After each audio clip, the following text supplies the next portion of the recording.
actually just leads on from where we've just been looking at AI, and leads on quite nicely from where Leo finished when he mentioned how are we going to take this then into our schools? What does it mean for the rest of our colleagues and our students? And what we're looking at here is really how we now develop a sort of a policy and a strategy. And I'll just use examples really of what I've done and shared with colleagues, either within AI and education, within the group, or within our own schools group as well. So I kind of called this the roles of AI in education. I think last session really highlighted that, is that AI has a number of different roles that it can perform.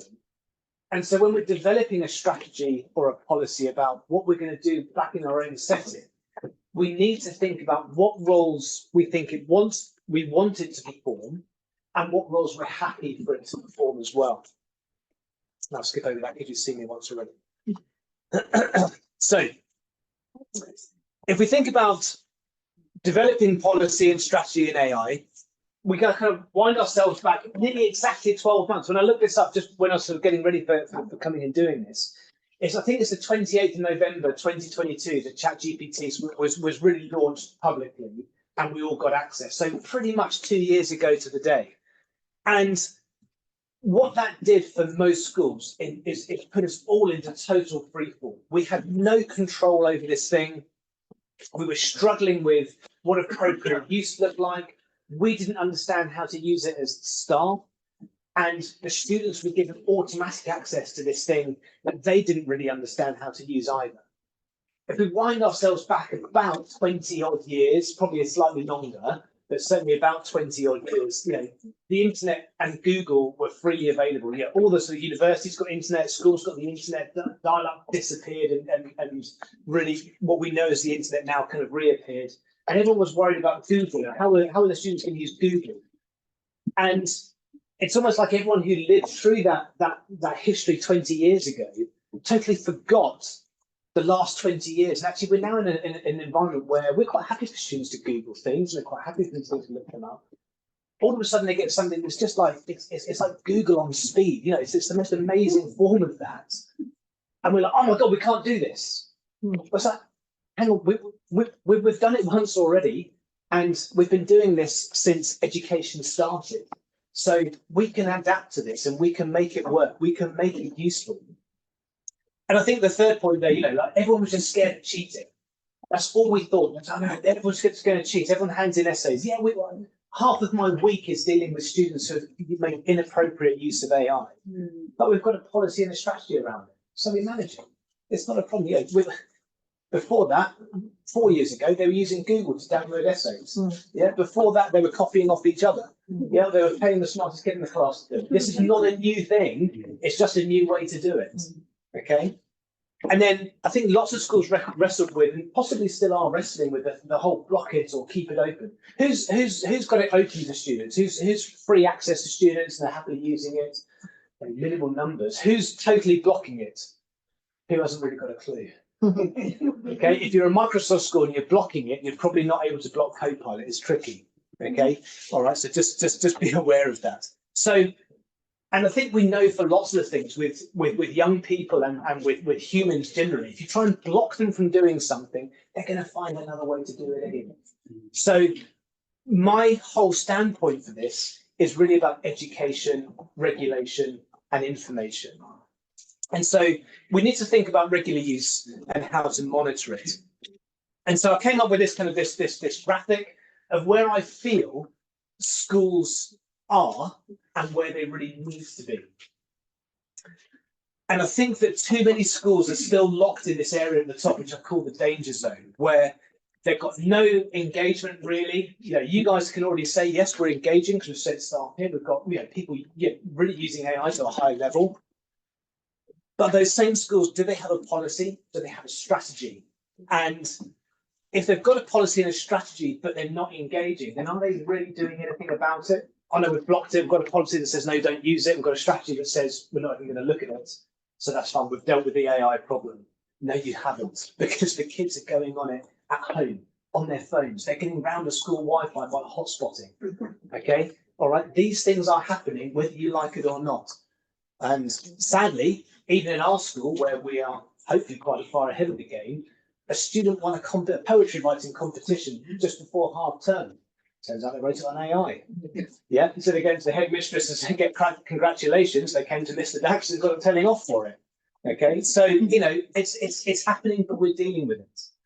And I think what we need to make sure we're doing, whether this is your role in your school or whether you're just part of a working group kind of doing this, is looking at making a policy that deals with the AI issue, doesn't just make it disappear.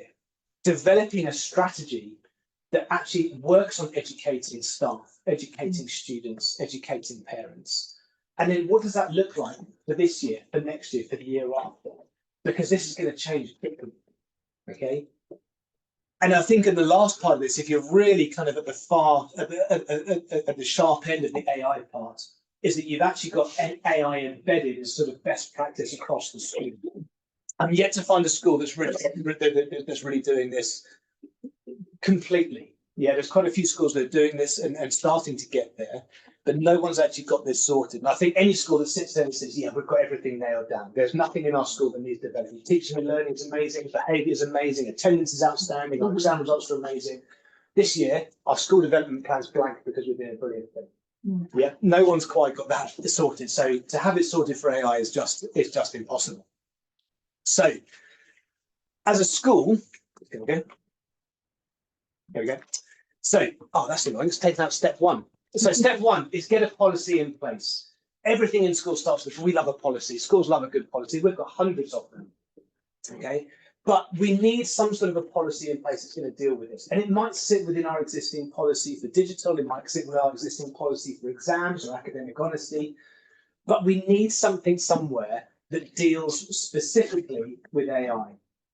It should be led by an SLT member, because I think we agree that most things in schools, if a member of the senior leadership team isn't engaged, SLT, senior leadership team, if a member of the senior leadership team, so the head teacher, the deputy head, assistant head teachers, any of that sort of leadership team within the school, if one of those members of staff isn't the person in charge of this, it's not really going to happen. Yeah, we can work as hard as we want, but we never get to push through that barrier. So someone on that team needs to take responsibility. In my school, we're lucky because they can employ me as the head of digital strategy. So as part of my quite broad role, it's also to deal with the AI and things like that. I think lots of schools have got staff working groups. And I think hopefully by you guys being here, you're certainly on those staff working groups, if not leading them, which is fantastic, because that's where the ideas are generated and you guys know how this is going to really fit in the classroom. And when we're looking at what we're doing with AI, it's thinking about what's going to be best for our staff, what's best for our students, what's best for our particular school. I'll use examples from my school, but that's not going to be the same as what's appropriate or best practice in your school. Okay, so you've got to think quite broadly around the problem in that first step and say, right, if we're developing a policy, what does the policy say? And you can guarantee no one's going to read that policy, because I still got staff in my school that say, we're allowed to use AI. I said, have you read the policy that I made 2 years ago? Because it says AI is allowed to be used by staff and students. You're just not allowed to use it inappropriately. Okay, so it can be very general. Now, the best thing is to write a policy, we can use AI. Wrote all of my policy, I just edited it. Okay. And then once we've got that policy in place, we can start to think about how we're going to develop a strategy. So based on the appropriate setting for our school, or our group of schools, whatever it happens to be. Once we've got that policy in place, we can say, now what are the steps we're going to take to make this happen? What's the implementation going to look like? And for me, this happens in 3 really clear areas. Part of my role is the head of e-safety, also the head of cybersecurity and other bits and pieces. So safety and education are where my policy started. We started at that point, and then once we were all safe and educated about it, then we moved into what I call knowledge exploration, kind of a bit like we've done today. What can AI do? How can we use it? Does it work for this? Is it appropriate use for that? And then the last part is this kind of really sort of the actualization or the embedding of everything that we're doing. And this is, again, this is kind of the real gold standard that we're looking for, if we can get to that and stay there. So this is actually my strategy. This is what it looks like. It's really simple. Works on these 3 strands. So the 3 sort of strands or 3 pillars starts on the left-hand side with cybersecurity, e-safety, and AI. And what we did here is we bought into some training. The training was completed by all staff. So by last January, by the 1st of January this year, so over the Christmas holidays last year, all staff have completed the AI training. Okay. Then between January and Easter, every student in the school completed that very same AI training. It's really specific to schools, really specific to education, really specific to UK education. Okay, talked a lot about the UK education system. On that same platform that we bought into, really cheap as well, it didn't cost me a lot in terms of budget. It allowed parents to then log in. So we then communicated exactly what we'd done to parents. We said all staff have completed this, got the record of who's done it, all the students have done it, and now the parents can access the same thing. The interesting thing about this training was I got more staff feedback from that training than from any other session I've ever run. Yeah, and I didn't even get involved. I just said, here's a link and log on and complete it. More people came and said to me, Andy, I really like the AI training. I loved it. I feel really informed. I feel quite empowered. And I get it. I've logged onto ChatGPT. I've got an account. Okay. And what that meant is that staff felt confident and empowered about this new technology. And they felt capable of being able to kind of do it with the students. They could take it into the classroom. So that was a big change for me. And on this same training, there's a particular module on there about academic honesty and what students should and shouldn't do. So from a student perspective, it was also really useful for them. Mostly we're really thinking about for in the UK, so key stage 4 and 5, so that's age sort of 14, 15 to 18. Because at the time, when we surveyed the students and student use of AI, and we could do this by going on the Wi-Fi, get a Wi-Fi report of what people have been using and those sorts of things, and we had some student forum discussions. For us in key stage 3, so age 11 to 14, they weren't using it so much. They were kind of using Snap AI, you know, that little alien that pops up on your phone. They were kind of using that a little bit, but they certainly weren't really using sort of ChatGPT and those sorts of things. Whereas as the students got older, we saw the use increase, and that matched this nice report I got out of the Wi-Fi usage as well. Okay, we could see which year groups were using it, and we could see what apps they were kind of using, so we could kind of target what was going on. So following the training, not only was that well received by staff, but I had a number of parents also come email me and say, "Oh, that was really useful. Thanks for sharing it." So again, that communication out to our parent body was really important. Once we've done this part of it, and this is kind of now ongoing, we then moved into sort of the middle phase here. And this was really about understanding how we would use different AI models and what it could be used for.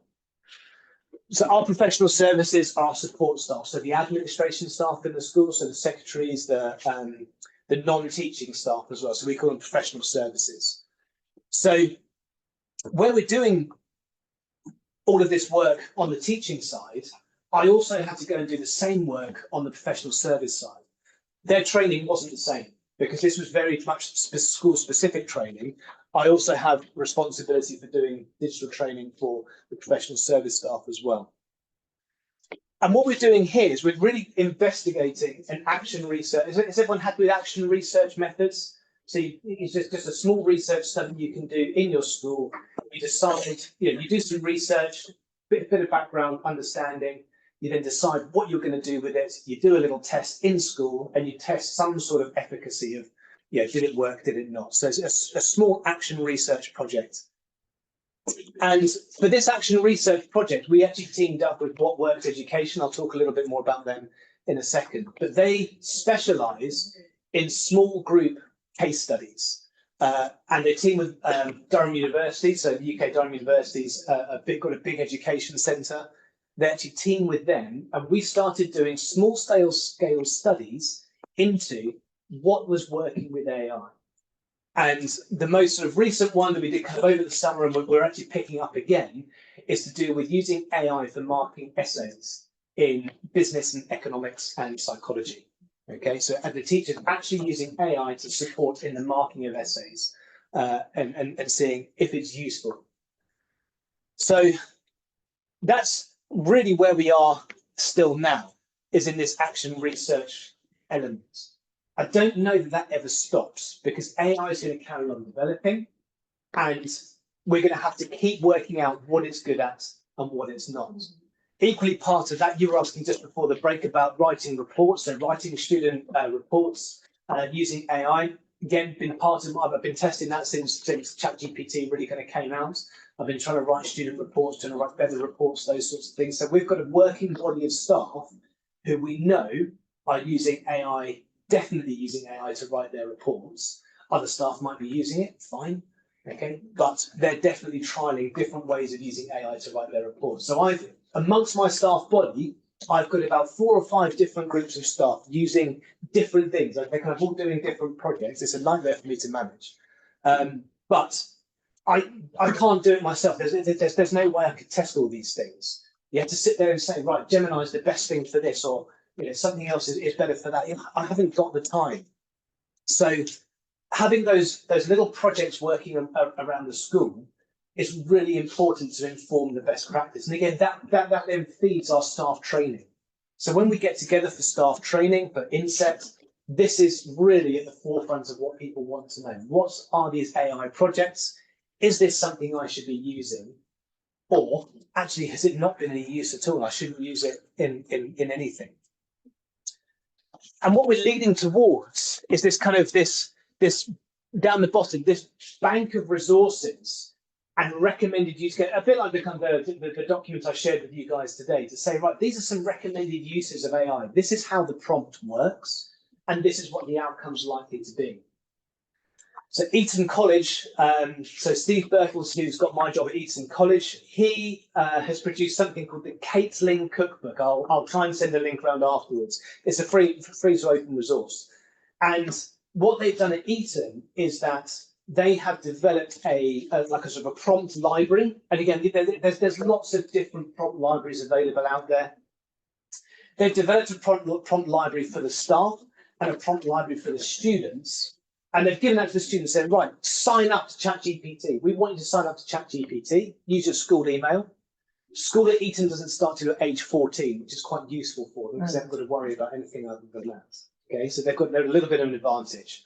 So all the students sign up to ChatGPT, and they have agreed uses and prompts that they can use for different scenarios. And they're given examples of saying this is a good one to use for maths and your science subjects. This is good ones for use to your literacy-based subjects. So they knew that across their school, there was no way of controlling what the students were doing. You couldn't shut it down. You couldn't stop them using it. So they said, right, here it is. This is how you use it. These are the prompts we expect you to use. And they got ahead of the game in doing that. So that's really, I think, what people are trying to get to. And I think using something like Notebook LM, again, we just sort of had a go with Notebook LM, is a really great way to store those resources that anybody can access. You can query and say, oh, I'm looking for a prompt that does this, or Notebook LM, because someone's added it to it. Okay. So when it comes to that real actualization, the embedding of best practice, I think that most staff are going to want the experts in the school, so you guys, all of us, to be the ones to start to create that prompt library. So they can go in and just sort of start to pull them out. And what we've got to over the side here is we actually use a filtered access to different sort of AI bits and pieces. So what it's called lower 4 to upper 4, that's our students aged 11 to 14. They have access to Microsoft tools and Microsoft Copilot. Yeah, we block access to ChatGPT and other large language models.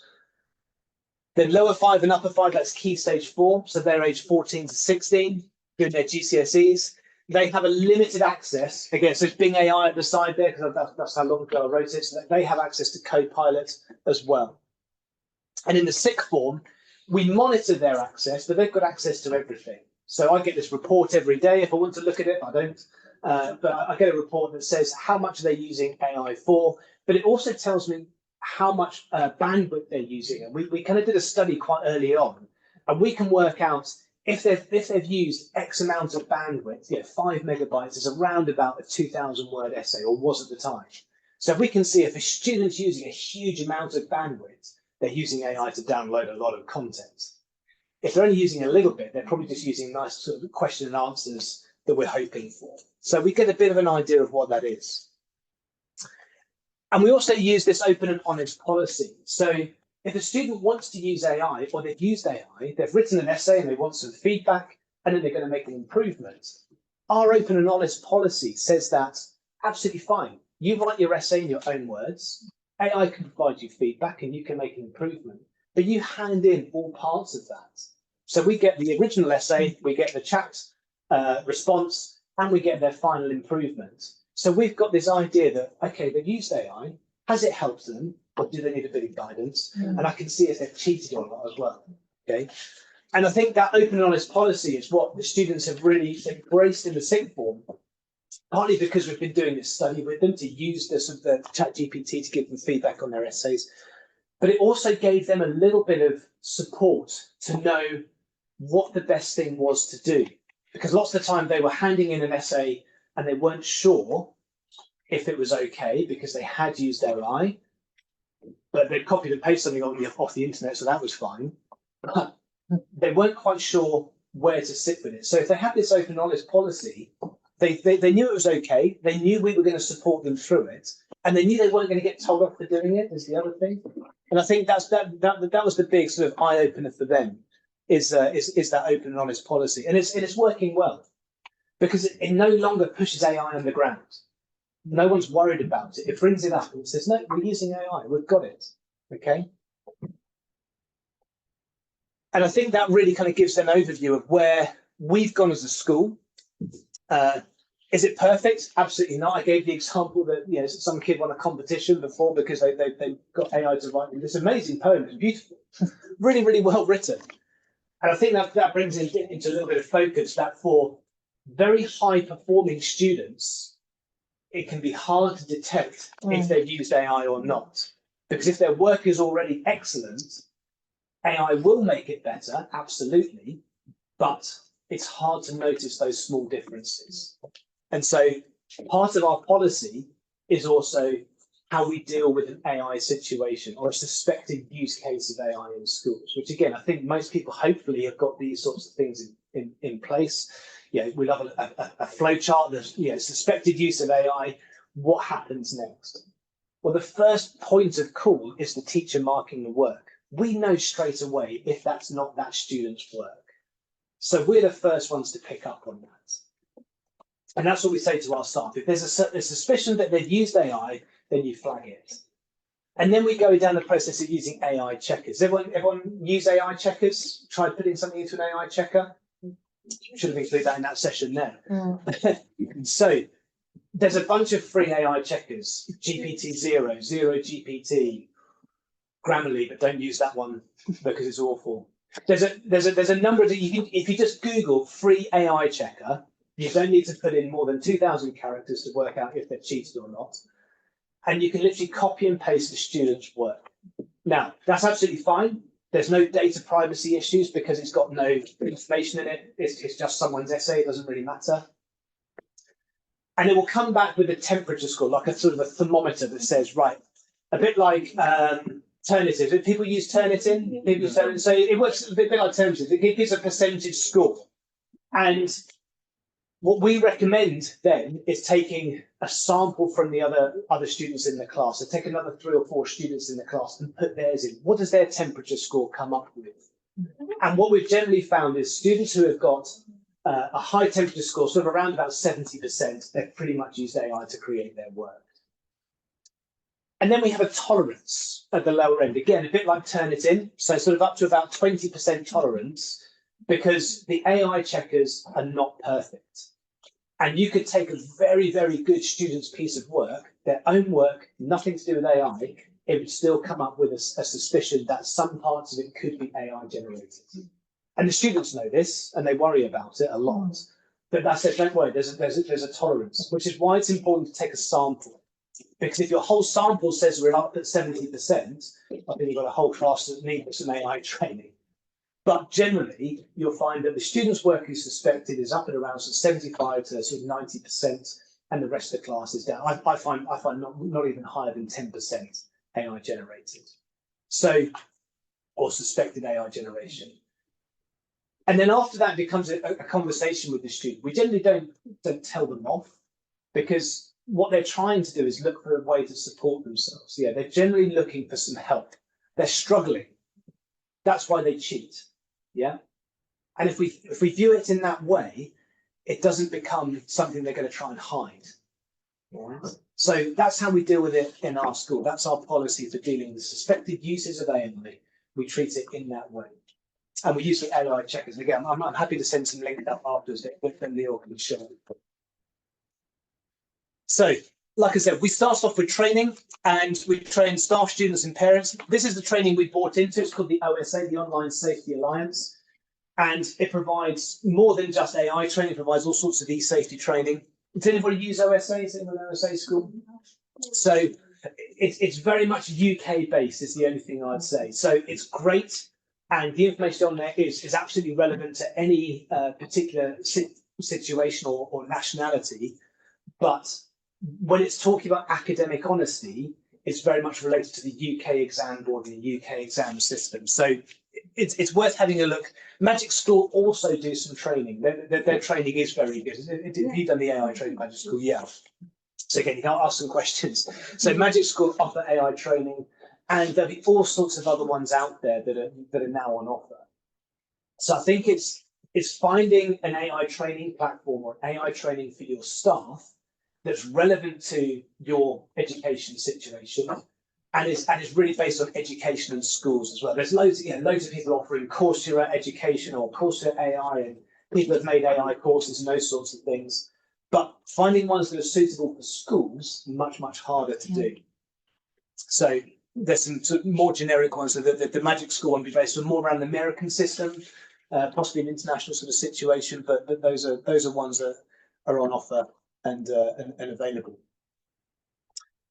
So when we did our action research and we used What Works Education, they help us to design the study around what we were looking for. And one of the sort of their highlight researches that they've done was about Microsoft Reading Coach for EAL students. They did this quite a few years ago. And in this, they set up an 8-week study with two different classes. So one control class and one class that we're using Reading Coach to support them in their learning of French. So English students learning French. And the outcome of the study was amazing. Not only was there an improvement in the ability for the students to speak, because obviously Reading Coach in Microsoft helps us to speak a language, it also improved their reading and writing and comprehension. So we worked with What Works Education to develop the study that we're sort of still involved with doing, which is looking at if we can use AI to give student marking and feedback. And interestingly, I should have put the results up here because I got them a few weeks ago. The student feedback, they hated it. They didn't trust it at all. So the students, who are normally the first ones to dive onto AI to go and get information, you get it to mark their work and give feedback, they don't like it. They didn't trust it. And it was really interesting. So this study ran for 8 weeks, and every week they did an in-class essay. And in that same, so if the class was an hour long, they spent half an hour doing an examination task, like an essay task, and the other half an hour was then getting the chat to give them feedback and to make some instant improvement. Because hopefully it's the same in everywhere, but all of the reading and all of the studies say that student improvement on marked work happens when they react instantly to the feedback. If they hand a piece of work in, you've then got 30 or more to mark. It's a week, maybe 2 weeks before they get it back. By the time they get it back, they don't really care. They want to know the mark and they just want to move on. And the class has moved on naturally by that time. So the purpose of the study was to find out, can we speed up the feedback process and help students improve their essay writing in these subjects? The crux of it is yes, because they're getting feedback much quicker. There were some problems. It wasn't perfect. It's not very good at giving a mark. So if the mark was out of 20, so certainly on the UK sort of grading system, you can only mark in boundaries. So sort of 18 to 20 would be a top mark, and then 15 to 18 and those sorts of things. So you get like a band. They're called marking bands. And when we fed in the marking criteria and the student essay into chat, it was very good at getting the right band of marking. So it's pretty accurate in saying, right, okay, you're in this, you're between 15 and 18 marks. But it wasn't very good at saying if they're 15, 16, 17, or 18. It wasn't accurate on doing that. And it also wasn't very consistent. If you fed it in again, so it cleared the chats, fed in a new chat, it would mark it, get in the same band, but it wouldn't give the right mark. And the students picked up on this. And we all know if we're not consistent, the students will have us. Okay? So they didn't like it. But the feedback it gave on what they should do to improve was really accurate. And they did start to trust that. Because the teacher obviously went around and checked what they were getting. It kind of verified what the chat was doing. And they're saying, no, that feedback's actually better than you would have got from me. So they did start to appreciate the feedback it was getting.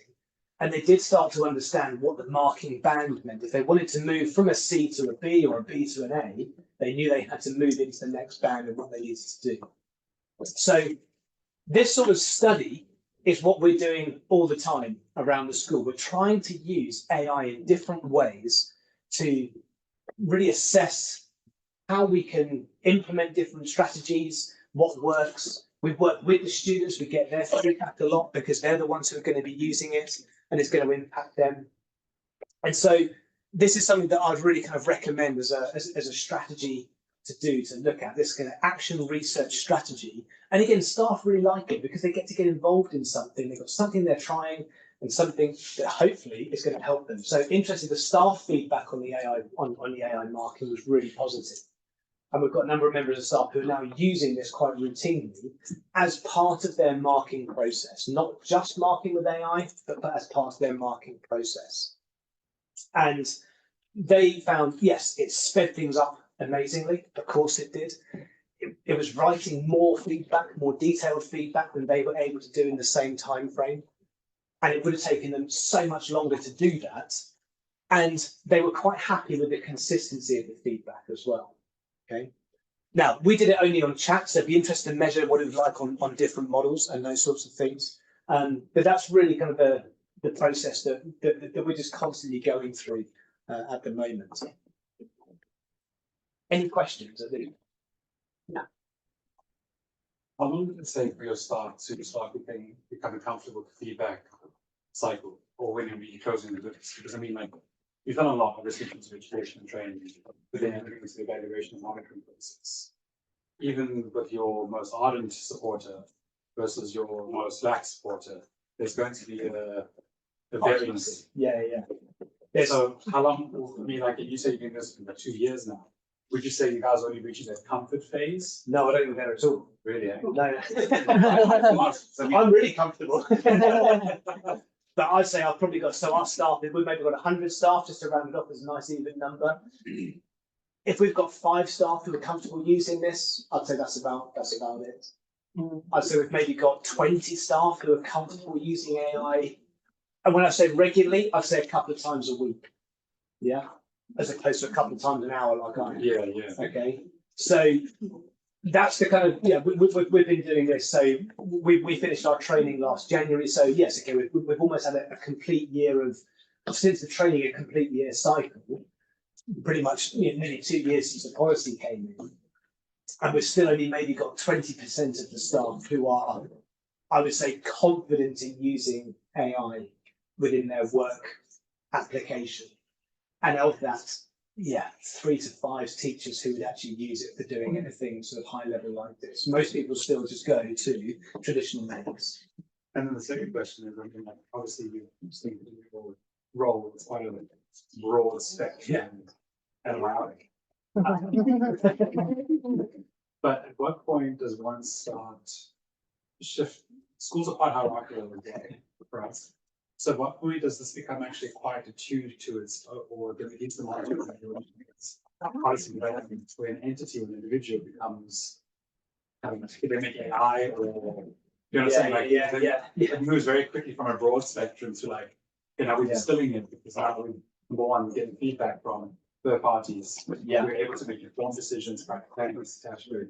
You can't necessarily just rely, you know, on a senior team member or whatever it is, because at some point they become so, this moves too fast for them to maintain. But even having a body, or even just that just becomes your job. That's actually, you just have an AI. That's it, an AI. And I think, it's not at that level yet. I wouldn't say. And I work very closely with our head of teaching and learning. So Anna, who's my counterpart, so she's my colleague in teaching and learning. We have the best arguments about this. She's an English teacher, so she's like, no, we can't do it. And I'm like, no, yes, we can. I generally win, I think, or at least I feel like I do. But no, so we have really, really good discussions and disagreements, absolutely. And I think if you don't have that level of disagreement within elements of your school, so the leadership of your school, then if everyone disagrees the whole time, that could be terrible.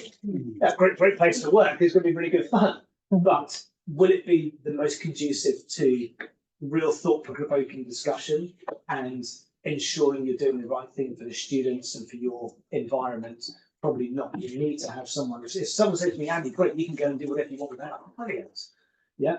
But I need someone in to say, no, stop and think about this. I hadn't thought about that. What happens if this happens? Yeah, I hadn't thought about that.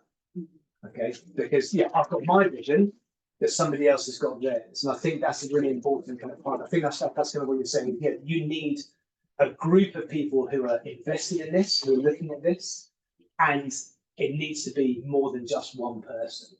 And I think if you're finding you're at the moment that one person in your school, you need a bigger team, and you're probably going to want to ask for more money. Considering what happens, you're going to want to move up the scale a bit. So I think that's quite important. I think, and again, as with lots of jobs and roles in school, you kind of get something and then that suddenly balloons and grows. You think, hang on a minute, I'm spending lots of my time doing this. I think that's teaching the world over. And I think that's why it's important to have a member of the school leadership team really invested in this, so they can really see how much time someone's having to devote to it, or how important it is as a whole school role, and what then needs to happen about that. And also, I think if you are that person, my advice to you would be, you have got to say no at some point, because your job role and your contract say you are employed for this, and now this has been added on the side. So something's got to change somewhere. And I think that's the conversation to have, with the kind of the head teacher or whoever it happens to be, because it's great, it's exciting, but schools love to say, oh yeah, and can you do this and that. And there's just a little bit here, can you do that? See, I think that's the same everywhere. Teachers are not strangers to tackling more on their it's a little bit masochism.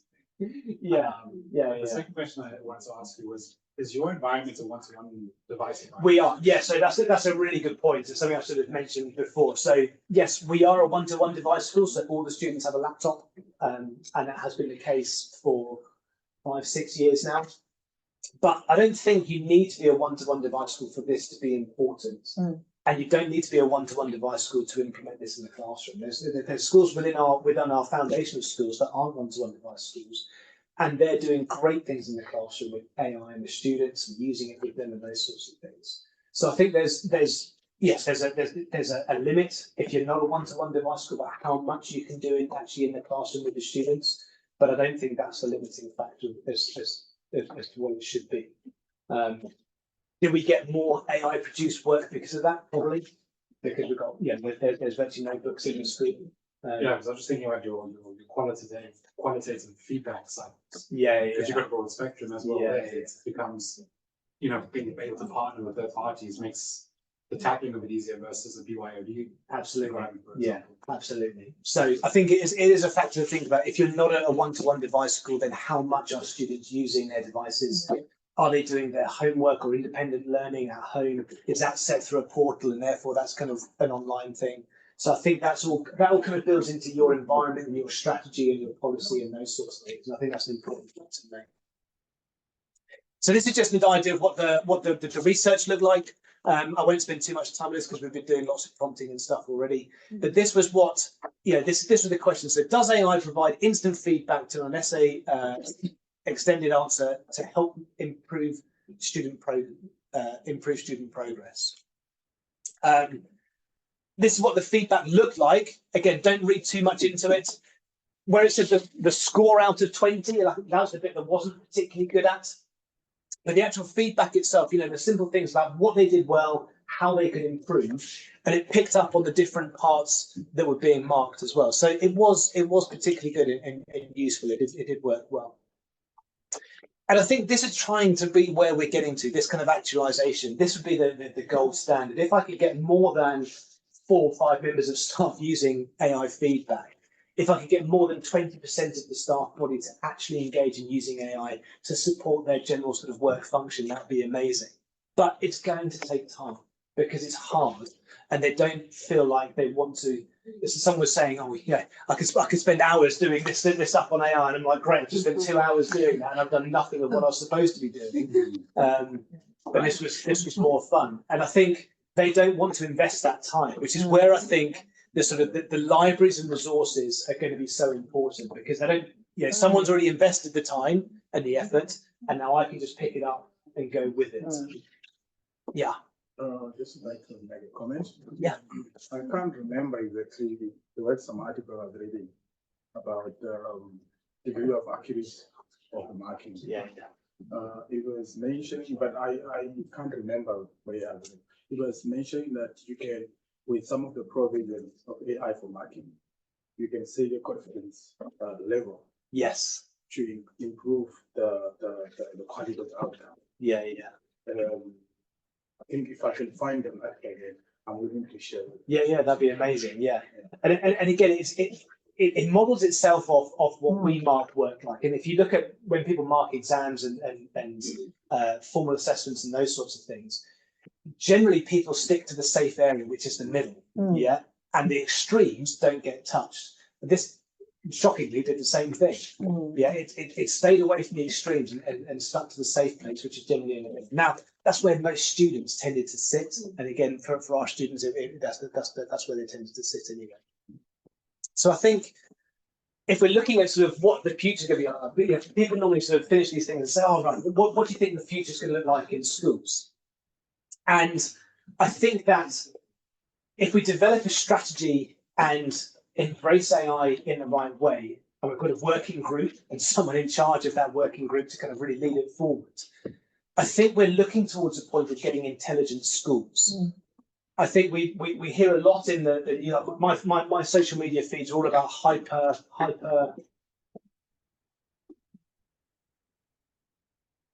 I'll come to me in a minute. No, it's gone. It'll come by the end.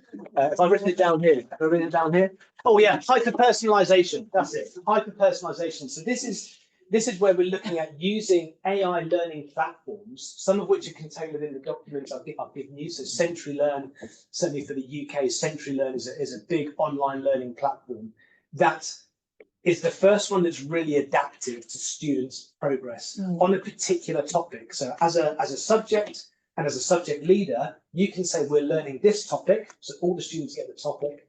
And then if you're a particularly able learner, you will get an individualized learning path on that topic. If you're not so able, you won't get quite the same content, but you will all learn the same content by the end. The same outcomes will be achieved, just at different levels.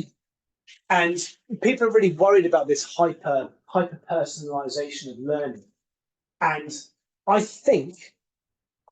hope that we will get to a point in schools whereby, as teachers, we are given a dashboard of our students in front of us, and we can see exactly what stage they're at in their learning. They will do some of their learning through personalized learning delivered to them on a screen. We will still be in charge of the direction of that student. And maybe in that personalization, that'll free me up from standing at the front and teaching to actually going around and supporting them and say, well, how are you getting on with that task? So rather than 1 minute per student in a class, I get to spend 5 minutes per student in a class. which is kind of, I think, what we all got into this for in the first place. And on a more boring side, that's the kind of the classroom side. On the more boring side, I think from a school data point of view, this is where the big gains can be made. If we're taking our data from our MIS is management information systems, so where we do our reporting, our attendance, all those sorts of things, where we report concerns about students. If we take those sources of information, so we use one for doing our reporting. We've got a second system that we use for our well-being and the family data. Then we've got all of our data being collected by our teachers about how that student's doing in their lesson.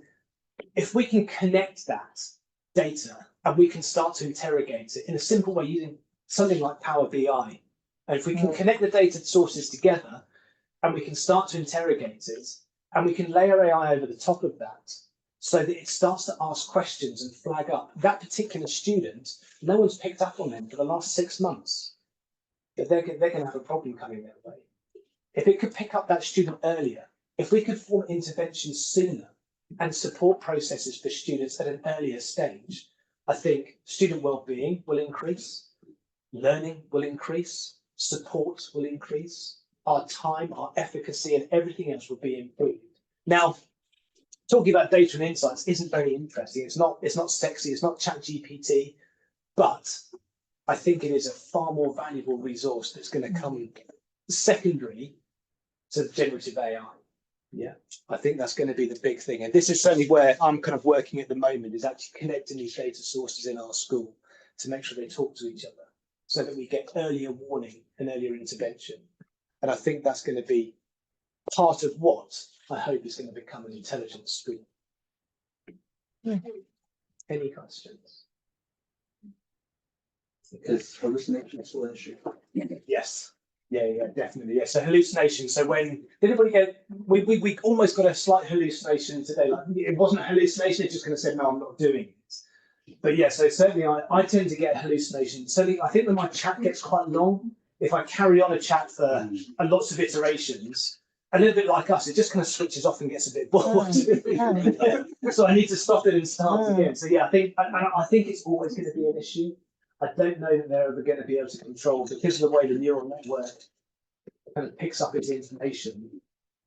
It might get better. It might learn to concentrate for longer. Yeah, it's in its infancy, so I think hopefully it will. But yeah, I think certainly at the moment I still get. Does anybody else find the bigger users hallucinations? Anyone else had hallucinations and things? Yeah.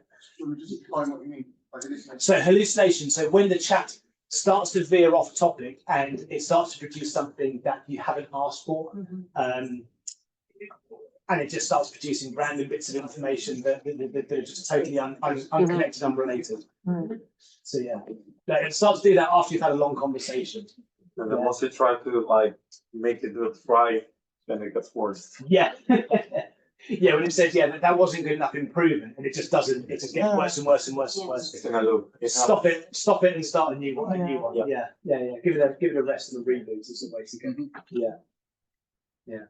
Right. Thank you everybody for your time today. It's been a real pleasure to come and speak to you, to meet with you. I hope you've gained something from the sessions. Like I said, follow me on LinkedIn. Most of the documents, my strategy and stuff, I think, is pretty freely available in my documents. Other bits and pieces on there. But like I said, feel free to share any of the things that I've shared with you guys today with your other colleagues when you do go back to school. So thank you.